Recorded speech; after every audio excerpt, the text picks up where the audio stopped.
Hello, Professor. My name is Alwyn. But I'm sure you knew that.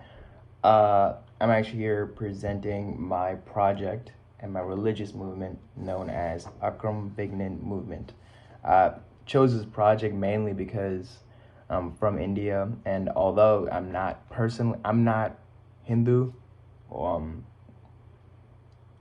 it just stood out that I'm from India, that I wanted to choose a movement that from the country that I was from. So I decided to stick with this movement, and it really stood out from what the path they were taking and the beliefs that they had.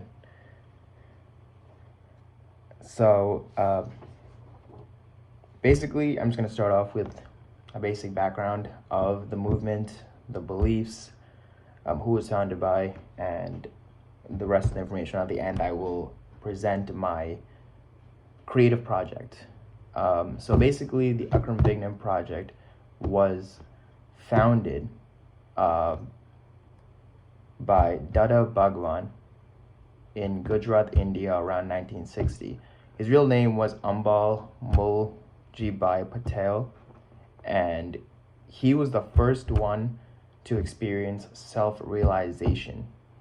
And from there, he didn't really talk to it to other people. Like, really didn't start off as strong, where only his family members knew, but really other people did not know. But eventually, this small movement spread all the way to Maharashtra, India, and to other Gujarati communities in India, and all around the world. So it really started off from a small grounding up, and built its way up to be one of the strongest movements in Gujarati communities. Um, so it really wasn't just him in the beginning. It took a while for people to find a full grasp of the concept. So his main realization was when his friend, also while he was talking to him, felt self-realization, and his name was Chandra Kant Patel, and he realized he attained self-realization, and during this time they were able to continue building a group along with a female known as Nurbin Amin, who is also a gynecologist and medical professional who changed her path, who attended one of Dada Bhagwan's seminars, and attended, and I guess attained his beliefs and really took it to heart, and she devoted her life to that path and became one of his main followers throughout his entire life. And his main goal mainly in life was to just to bring happiness. The whole concept of this path was happiness, liberation, and cleansing of the soul, but pure happiness. The purpose, the whole aim of his religion, mainly, he just had one single aim, and I'm quoting what he said. He said, "May each and every being in the whole universe attain peace and happiness that I have experienced." So he was genuinely a grounded man who really wanted to spread his word and his happiness throughout all the world.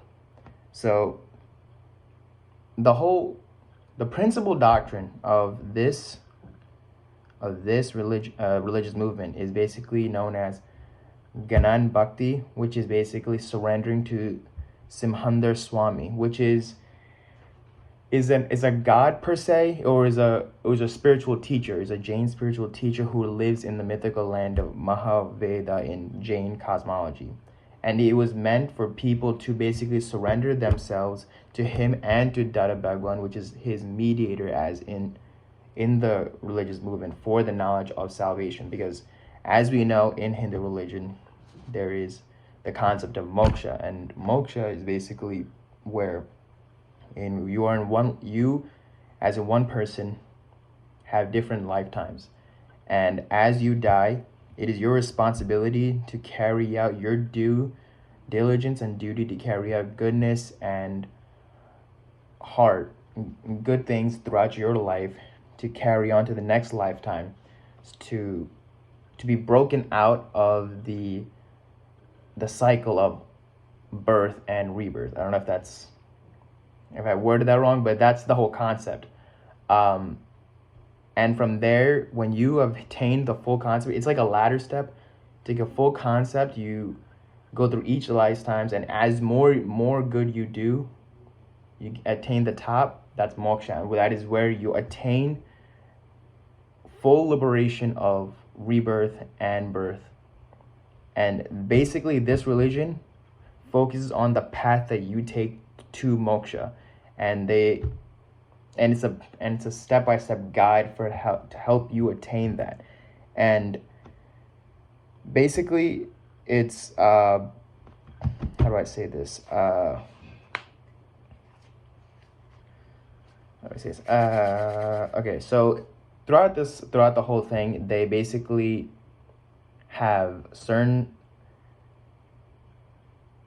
paths that you can take. So there's one step known as permanent happiness per se, which is basically where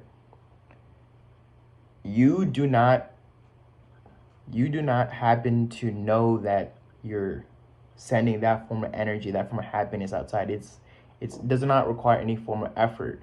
It just oozes, what it says is it oozes from you, and it's present in all circumstances. So that's where you attain the happiness, and everyone is like gravitated towards you. That's the one path that you can't take. The other path is also known as karmic marg, where the mind, body, and the soul function together and unite.